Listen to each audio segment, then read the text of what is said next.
ఒకరోజు ఒక గాడిద పొలంలో గడ్డి తింటూ తిరుగుతుంది. ఆ సమయంలో దాని స్నేహితుడు నక్క అక్కడికి వచ్చాడు. నక్క గాడిదని చూసి, అయ్యో స్నేహితా, ఈ పొలంలో కంటే పక్కన పొలంలో గడ్డి చాలా రుచికరంగా ఉంటుంది. మనం అక్కడికి వెళ్ళి ఆహారం తింటూ ఆనందంగా గడపచ్చు అని చెప్పింది. అప్పుడు ఆ గాడిద అంగీకరించింది.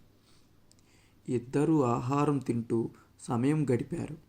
ఆ తర్వాత ఆ గాడిద ఉత్సాహంగా, నేను పాట పాడాలి, నా గొంతు చాలా బాగుంటుంది, ఇది వింటే నువ్వు ఆనందిస్తావని చెప్పింది.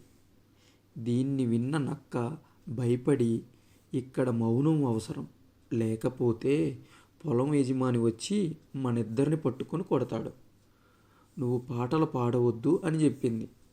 కానీ గాడిద వినకుండా గొంతెత్తి కేకలు పెట్టింది. దాని అరుపులు విన్న పొలం యజమాని అక్కడికి వచ్చి గాడిదని పట్టుకొని గట్టిగా కొట్టాడు. నక్క అటు చూసి నవ్వుకుంటూ, నేను నిన్ను హెచ్చరించాను, కానీ నువ్వు వినలేదు, ఇప్పుడు నీ అహంకారానికే ఈ ఫలితం అని చెప్పింది. పిల్లలు, ఈ కథ ద్వారా మనకు తెలియాల్సింది ఏంటంటే, తగిన సమయంలో మౌనంగా ఉండటం చాలా అవసరం. ఇతరుల సూచనలు వినడం వల్ల సమస్యలను నివారించవచ్చు.